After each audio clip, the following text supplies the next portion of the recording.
영원히 아버지의 것입니다. 아멘. 오늘 예배를 통해 하나님께서 우리에게 주시는 말씀 마태복음 6장 5절에서 13절까지 말씀입니다. 이 살아계신 하나님의 말씀을 주정화 자매가 낭독할 때 하나님의 음성을 들으시기 바랍니다. 또 너희는 기도할 때에 외식하는 자와 같이 하지 말라. 그들은 사람에게 보이려고 회당과 큰 거리 어귀에 서서 기도하기를 좋아하느니라. 내가 진실로 너희에게 이르노니 그들은 자기 상을 이미 받았느니라. 너는 기도할 때에 내 골방에 들어가 문을 닫고 은밀한 중에 계신 내 아버지께 기도하라. 은밀한 중에 보시는 내 아버지께서 갚으시리라. 또 기도할 때에 이방인과 같이 중언부언하지 말라. 그들은 말을 많이 하여야 들으실 줄 생각하느니라. 그러므로 그들을 본받지 말라. 구하기 전에 너희에게 있어야 할 것을 하나님 너희 아버지께서 아시느니라. 그러므로 너희는 이렇게 기도하라. 하늘에 계신 우리 아버지여, 이름이 거룩히 여김을 받으시오며 나라가 임하시오며 뜻이 하늘에서 이루어진 것 같이 땅에서도 이루어지이다. 오늘 우리에게 일용할 양식을 주시옵고 우리가 우리에게 죄 지은 자를 사하여 준 것 같이 우리 죄를 사하여 주시옵고 우리를 시험에 들게 하지 마시옵고 다만 악에서 구하시옵소서. 나라와 권세와 영광이 아버지께 영원히 있사옵나이다. 아멘. 아멘. 하나님의 말씀입니다. 이 시간 급이 소리 나와서 하나님 앞에 찬양 드리겠습니다.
하나님, 이들의 찬양처럼 하나님을 예배할 수 있다면 그 상황이 어떠하든 그 상황은 결코 나를 망가뜨릴 수 없다는 것을 잘 기억하고 이 땅을 살아가게 하소서.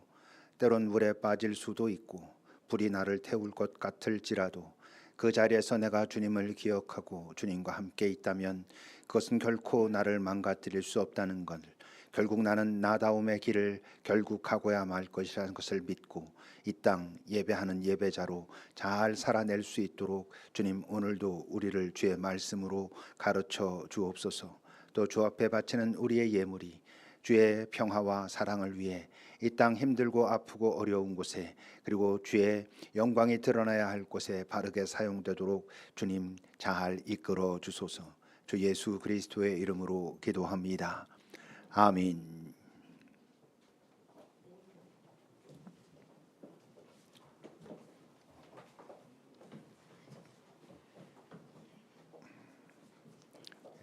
고맙습니다.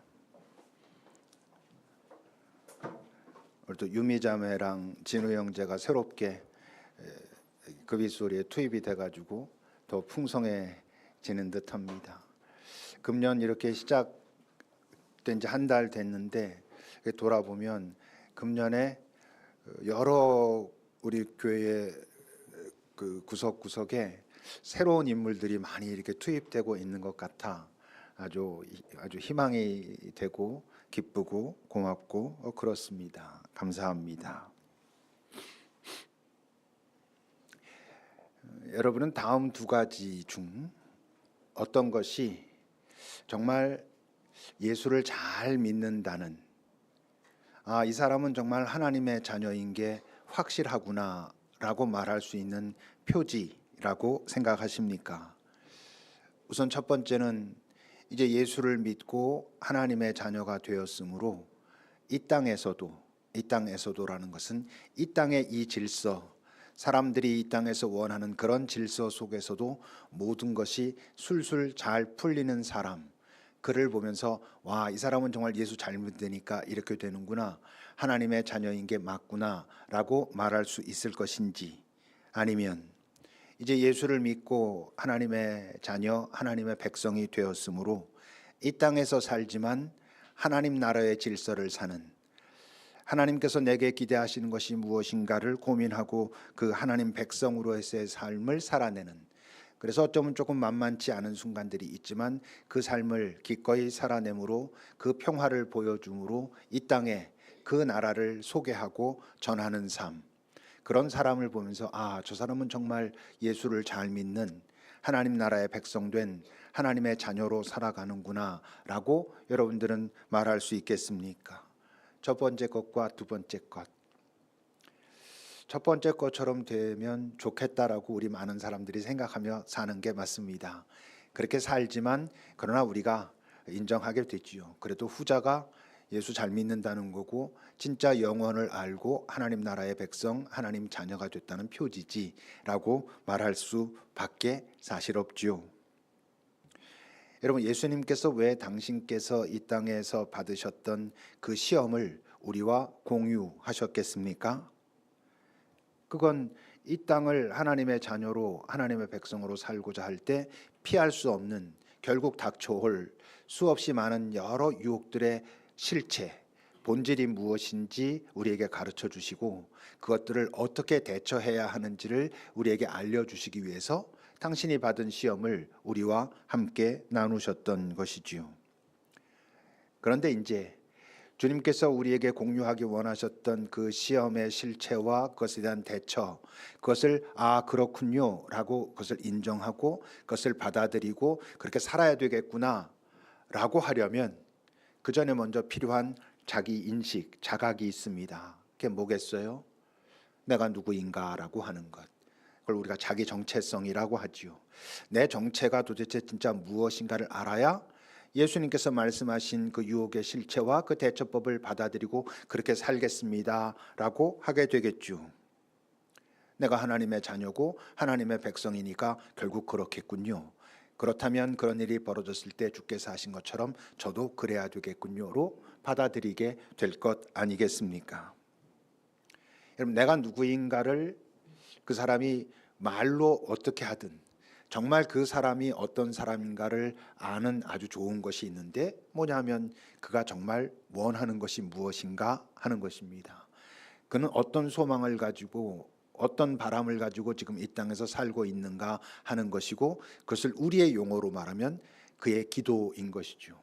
우리는 과연 무엇을 기도하는가, 무엇을 하나님께 구하고 있는가를 보면 그가 정말 하나님 나라의 백성으로 이 땅에서 이 질서가 아닌 하나님 나라의 질서를 살기 위하여 치열하게 애쓰고 있는가 아닌가를 알 수 있다고 하는 것입니다. 그런데 이제 오늘 주님께서는 그런 기도를, 네가 정말 하나님의 백성이라면 이런 것을 구하고 살아야 돼라는 것을 말씀하시기 전에 먼저 알려주시는 것이 있는데, 바로 그 자기 정체성이 불분명한, 다른 말로 하면 하나님과의 관계 설정이 뭔가 모호한, 하나님의 이름을 부르지만 아직은 하나님을 잘 알지 못하는, 하나님을 잘 알지 못하기 때문에 자기가 누구인지 자기가 무엇인지 잘 알지 못하는 이들의 기도에 대해서 말씀하십니다. 먼저 5절입니다. 너희는 기도할 때 외식하는 자와 같이 하지 말라. 가면을 쓴 자와 같이, 밖에 사람들에게 보이는 것이 중요한 사람들과 같이 하지 말라라고 말씀하시면서, 그들은 사람에게 보이려고 회당과 큰 거리 어귀에 서서 사람들이 많은 곳에서 사람들에게 드러내려고 기도하기를 좋아한다. 내가 진실로 너희에게 말하는데 그들은 자기 상을 이미 받았다라고 말씀하십니다. 그러니 지금 예수님께서 말씀하신 외식하는 자란 타인의 인정, 사람들의 환호가 중요한 사람들, 바로 그렇기 때문에 그들에게 뭐가 중요하겠어요? 외적인, 밖으로 드러나는 어떤 현상, 밖으로 드러난 나의 삶의 현실이 중요한 사람들, 그것이 중요한 사람들을 지금 주님은 외식하는 자, 그런데 그렇게 하지 말라라고 말씀하십니다. 왜? 외식하는 자들은 결국 타인의 인정이 중요하고, 그렇기 때문에 나의 현실, 드러난 현실이 중요하기 때문에 그것을 통해서 하나님과의 관계를 설정하거든요.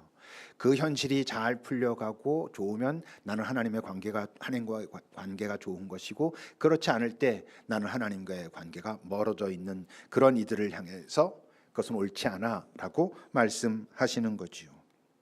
근데 이제 그런 사람들을 보면 대부분 한두 가지 정도의 사람들에게 그야말로 자랑할 만한, 내세울 만한 하나님의 은혜 경험이 있습니다. 근데 문제는 그가 말하고 있는 그 하나님의 은혜 경험이라는 게 매우 자의적이라고 하는 것이지요.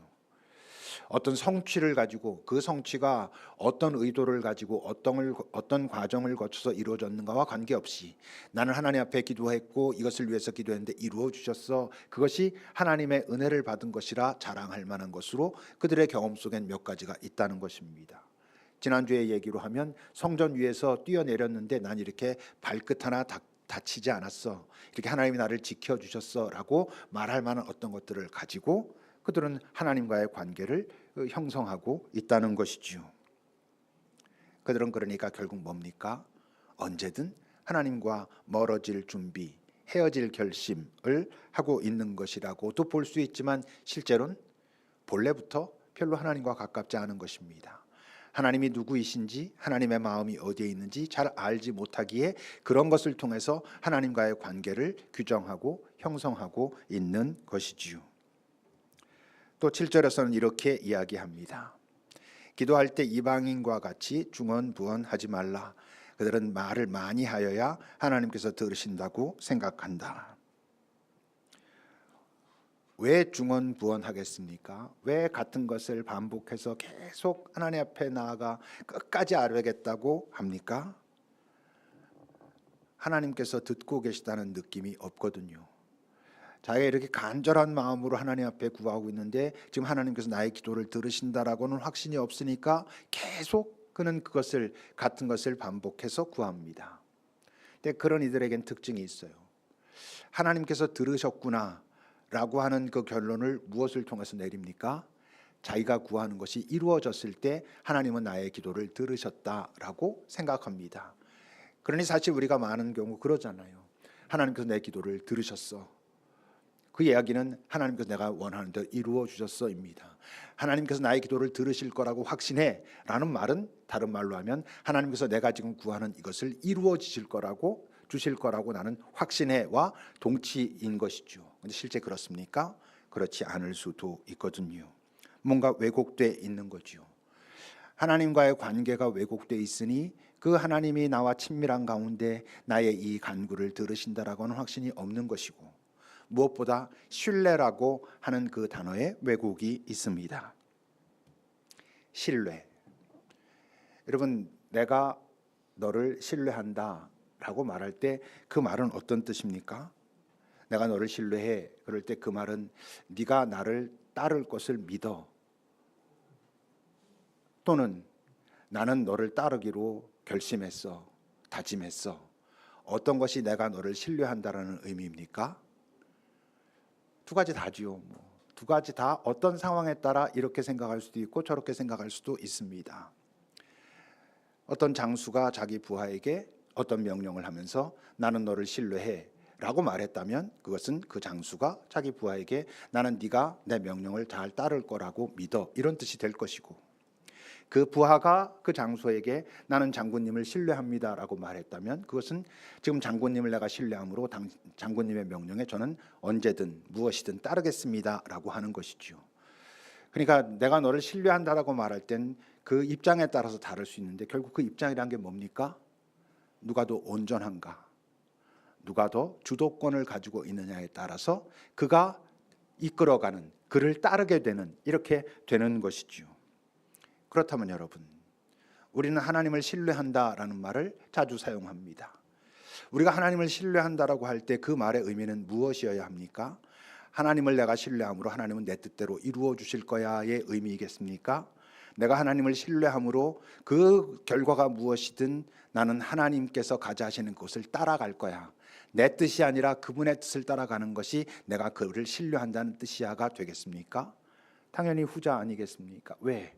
그분은 나랑 비교조차 할 수 없을 만큼 온전하신 분이고 우리는 그분이 내 인생의 주도권을 가지신 분이라고 고백하고 있으니, 우리가 하나님을 신뢰한다는 뜻은 그분이 내 말을대로 따를 것이라는 게 아니라 내가 그분의 마음을, 그분 곁을 결코 떠나지 않을 것이라고, 지켜낼 것이라고 하는 것이 그분을 신뢰한다라고 말하는 의미이어야 합니다. 또 한 가지를 말씀하셨습니다. 8절입니다. 그들을 본받지 말라. 구하기 전에 너희에게 있어야 할 것을 하나님 너희 아버지께서는 아신다. 이 말씀을 그 밑에 31절부터 더 자세하게 풀어 말씀하셨죠. 염려하여 이르기를 무엇을 먹을까, 무엇을 마실까, 무엇을 입을까 라고 고민하지 말라. 이는 다 이방인들이 구하는 것이다. 하나님을 알지 못하는 자들, 하나님과의 관계가 모호한 자들이 하는 것이다. 왜냐하면 너희 하늘 아버지께서 이 모든 것이 너희에게 필요하다는 것을 이미 아신다.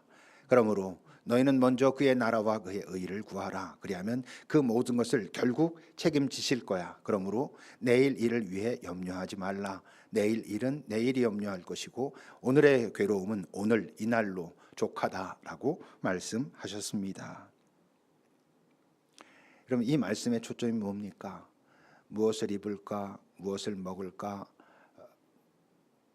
이런 것들은 하나도 중요하지 않아. 그 삶의 기초적인 필요는 없어도 괜찮아, 이런 의미겠습니까? 아니죠.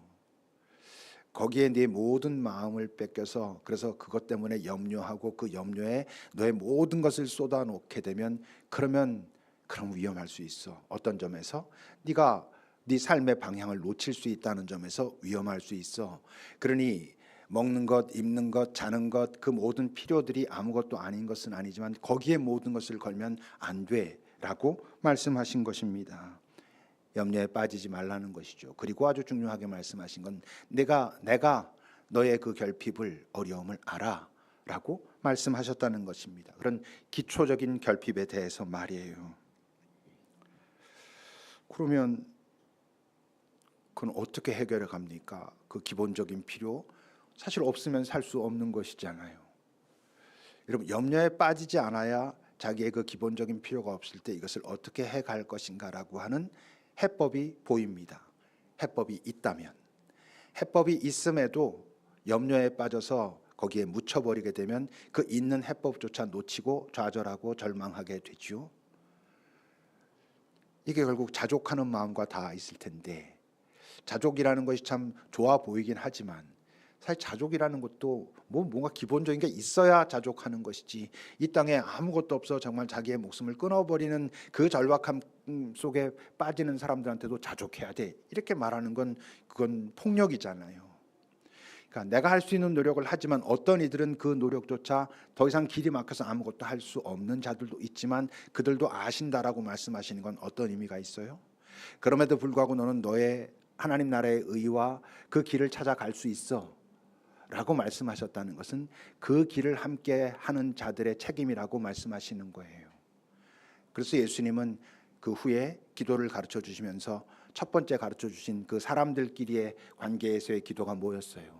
오늘 우리에게 일용할 양식을 주십시오라고 구하라 했죠. 그 말씀은 어떤 뜻이라고?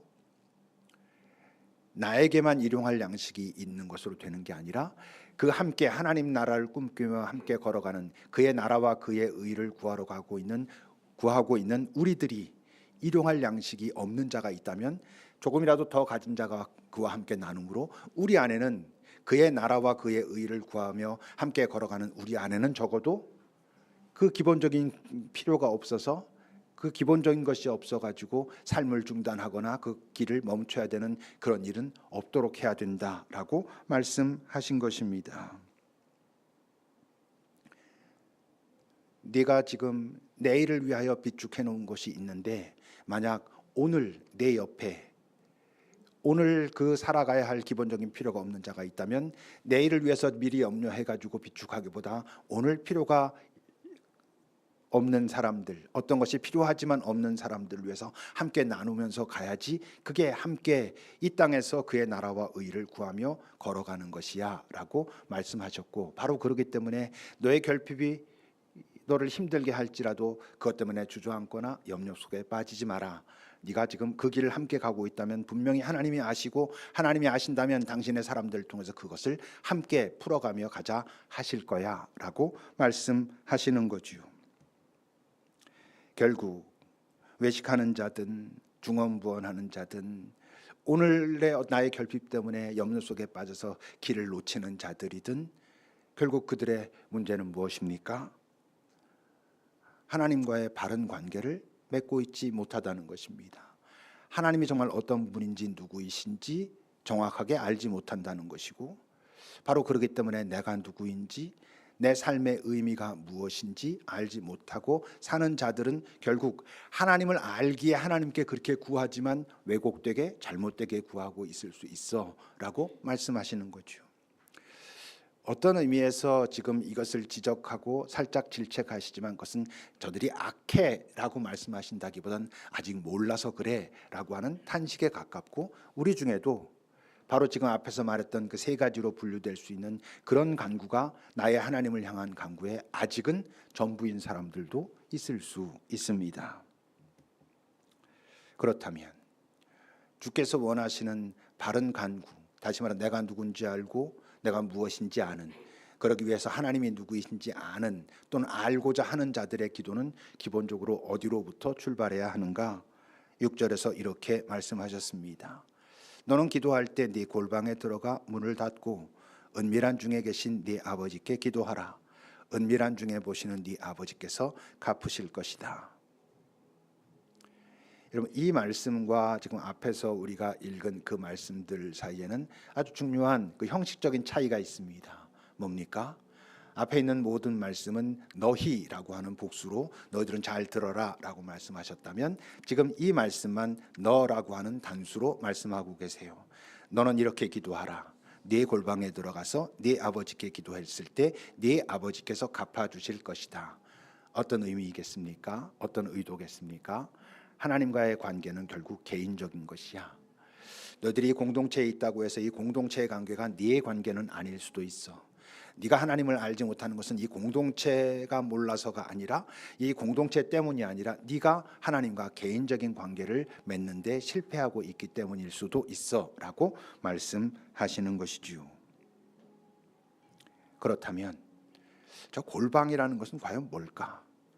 골방에 들어가서 문을 닫으라 했는데 저 골방이란 물리적으로는 홀로 하나님 앞에 나아가 머무를 수 있는 어떤 장소라고도 말할 수 있겠고, 근데 저 의미 속에는 어떤 의미가 있겠어요? 내 존재의 가장 깊숙한 곳, 가장 중심이 되는 곳. 여러분, 인간 존재의 가장 깊숙하고 중심이 되는 곳이 어디입니까? 우리 안에 하나님께서 두신 영적 공간. 하나님께서, 영이신 하나님께서 우리와 소통하기 위하여 우리에게도 영을 주셨었는데 타락함으로 죽었다가 거듭난 우리들, 다시 말해서 어떤 영적 공간이 다시 생긴 우리들이 하나님과 소통할 수 있는 바로 그 영적 공간, 그 자리가 주님께서 말씀하시는 의미의 영적 의미의 골방이라고 말할 수 있습니다. 우리 안에 두신 그 영적 공간은 어떻게 내려갈 수 있다고? 내적 침묵을 통해서 내려갈 수 있다고. 왜? 우리 이 땅을 살며 이 복잡한 현실 속에 수없이 많은 생각과 그 생각들이 일으키는 여러 의지들과 또 여러 상황들이 우리 안에 일으키는 여러 감정들로 인해서 혼란스러운 상태잖아요. 그래서 그 조용한 골방, 내 안에 두신 그 영적 공간에 우리는 다가서기가 참 힘들잖아요. 내적 침묵이란 게 뭐라고? 그 감정, 그 의지, 그 생각들을 잠잠히 내려놓은 상태, 그것들을 잠잠케 함으로 내 안에 두신 그 영적 공간이 점점 분명해지는, 그곳에 항상 나와 함께하기 원하시는 하나님과 만날 수 있는 그 장소, 그 골방에 들어가 가지고 나와 은밀한 대화를 나누자라고 말씀하고 계시는 거지요. 그렇다면 그 골방에 들어가 하나님 앞에 정말 치열하게 머물러 있을 때 하나님이 갚아주신다 그랬는데, 이건 어떤 의미일까요? 네가 사람들이 있는 데서 큰 소리로 외치거나 너 자랑하려고 하지 말고, 너의 어떤 어려움이 있을 때마다 그 은밀한 곳에 가서 골방으로 들어가 가지고 나에게 은밀히 말하면 내가 원하는 거 다 들어줄게, 이런 뜻이겠습니까? 아닙니다. 은밀한 곳에 들어가서 하나님 앞에 치열하게 머물러 있을 때 하나님께서 우리에게 갚아주시는 핵심은 뭐겠어요? 하나님의 자기 계시,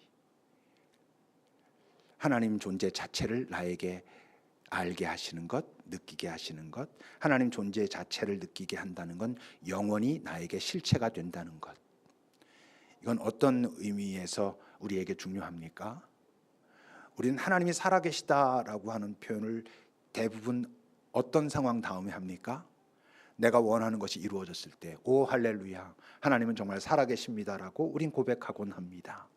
우린 하나님이 살아계시다라고 하는 그 근거를 보통 어디서 확인하냐면, 내가 원하는 것이 이루어졌을 때 하나님을 찬양하며 살아계신 하나님께 찬양한다라고 말하잖아요. 그런데 그 골방에서 내가 머물러 있을 때, 그 골방에서 나에게 은밀히 다가오시는 그 하나님의 실체, 영원의 실체를 경험하게 되면 그 골방이라고 말씀하신 의미는 뭐겠어요? 이 땅의 현실이 어떠할지라도, 이 땅의 현실은 너를 배반하는 것 같고, 이 땅의 현실은 너에 대해서 매우 적대적인 것 같고, 그 현실만 보면 마치 하나님은 너와 함께 하시지 않거나 하나님은 살아계시지 않는 것처럼 보이는 순간에도, 그 골방으로 들어가면 하나님은 살아계시고 하나님은 너를 알고 계시고 하나님은 너와 깊이 소통하기를 원하신다는 것을 너는 알게 될 거야. 네가 골방에 들어가 은밀한 중에 계시는 그분 앞에 나아가면 너는 그것을 경험하고, 그렇다면 네 현실이 어떠하든 그 현실이 네가 가야 할 길을 막아설 수 없게 될 거야 라고 말씀하시는 거지요. 그러니 물론 이 골방은 우리가 살아있는 날 동안, 이 땅에 살아있는 동안 계속, 왜? 이 땅은 끊임없이 우리를 복잡하게 만들거든요. 끊임없이 우리를 혼란스럽게 만들거든요. 수없이 많은 유혹이 언제든 우리를 공격하려 하거든요. 특히 현실이 조금 잘못될 때마다 거봐, 하나님은 너를 사랑하지 않아, 또는 하나님은 살아계시지 않아, 너의 관념이고 그냥 네 마음이나 위로하는 거야 라고 우리에게 말하거든요. 그럴 때마다, 아니 그럴 때마다가 아니라 그러기 전에 먼저 골방을 우리가 익숙하게 만들어야 그 하나님의 실체가 된, 어떤 현실과 어떤 상황 속에서도 흔들리지 않는 그런 실체가 된 존재로 살아내야 이 땅을 진짜 하나님의 자녀로, 이 땅의 질서 속에 살지만 하나님의 질서를 그 질서 속에서 살아내는 그런 삶을 살 수 있다고 하는 것이지요. 그리고 나서 이제 주께서 가르쳐 주시는 주기도문, 주기도문은 이 세상 사람들에게 주신 게 아닙니다. 좁게 말해도 여기 있는 여러분들 모두에게 주셨기를 바라지만 그것이 아닐 수도 있습니다. 왜? 여기 있는 어떤 사람들은 그것을 이해할 수도 받아들일 수도 없을 수 있기 때문에 그렇습니다. 왜? 주님의 그 기도는 9절을 보시면 그러므로 너희는 이렇게 기도하라 라고 말씀하실 때 저 너희는 누구입니까? 아까 말했던 중언부언하고 외식하고 그 다음에 기초적인 필요 때문에 마음의 모든 것을 뺏겨갖고 있는 자들은 저 너희 속에 들어갈 수가 없습니다. 왜? 저 기도를 할 수가 없거든요. 하나님이 실체가 아니거든. 그들에게 하나님이 실체가 되려면 현실과 다 있거든. 근데 저 너희는 어떤 너희? 그 현실과 관계없이 하나님의 실체라는 것을 실제로 그분을 경험했기에 그 영원의 하나님이 내 안에 계신 것을 확인하며 살아가고 있기에 현실과 관계없이 할 수 있는 기도의 내용들이 그 밑으로 나오거든요. 그러니 여러분, 주기도문은 우리가 매주 예배 때마다 외우지만 조금만 생각해봐도 알 수 있잖아요. 그 기도문은 만만한 기도가 아닙니다. 그냥 편안하게 내 삶을 살아가면서 이것도 들어주시고 이것도 들어주시고 하면서 할 수 있는 기도가 아니거든요. 우리가 다음 주부터 살펴보겠지만 말입니다. 여러분, 그가 어떻게 기도하느냐가 그가 자신을 무엇으로 생각하고 있느냐를 드러냅니다. 여러분들이 만약 진정한 하나님의 자녀이고 자녀이기를 원한다면 무엇보다 먼저 여러분들의 기도를 살피셔야 합니다. 혹시 나의 기도는 외식하는 자의 기도가 아닌가? 나의 기도는 중언부언하지 않는가? 나의 기도는 그저 이 땅의 그 현실적 필요에만 머물러 있는 기도는 아닌가? 나는 정말 내 안에 두신 그 깊은 골방에 들어가 은밀한 중에 나와 함께하기를 원하시는 그 하나님과 깊은 소통을 하는 그것으로부터 시작된 그런 기도인가? 만약 그렇다면 주께서 네가 원하는 대로 가라. 내가 너와 함께할 것이다 라고 말씀하실 거거든요. 잠시 주 앞에서 물어보시죠. 주님, 나는 주 앞에 무엇을 구합니까?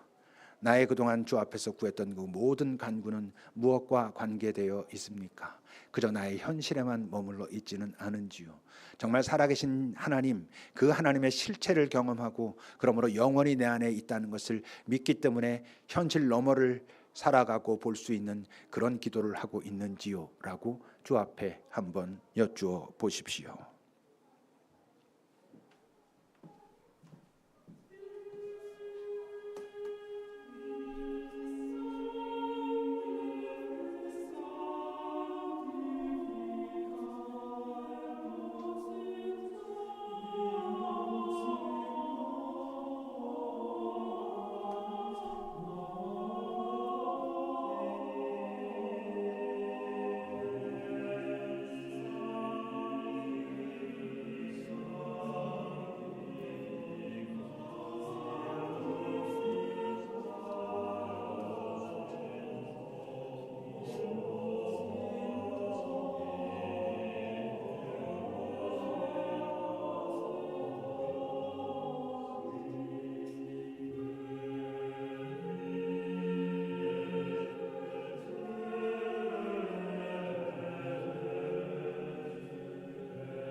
하나님, 그러나 아직 우리의 기도가 외식하는 자의 기도라 할지라도, 우리의 기도가 여전히 중언부언하고 있을지라도, 우리의 기도가 여전히 현실의 나의 필요에 머물러 있을지라도 우리를 기다려 주소서. 우리의 연약함과 이 땅에서의 그 부족함을 아시는 주님, 우리를 긍휼히 여기시고 아직 기다리소서. 우리가 더 잘 노력하고 서로 애쓰고 격려하며 우리의 기도가 주께서 우리에게 기대하시는 그 은밀한 곳에서 나 개인이 주님을 깊이 경험했으므로 이제 새롭게 시작된 그 기도의 자리에 갈 때까지 우리를 기다리시고 우리를 그 길로 인도하시고 서로 격려하며 그 길 위로 들어서게 하소서. 하여 주께서 너희는 이렇게 기도라 하라 하실 때 그 너희가 여기는 우리 모두 중 단 한 명도 빠지지 않을 수 있도록 우리를 이끄시고 그런 우리를 통하여 이 땅에 당신의 나라와 평화를 전현시키게 하여 주옵소서. 예수님의 이름으로 기도합니다. 아멘.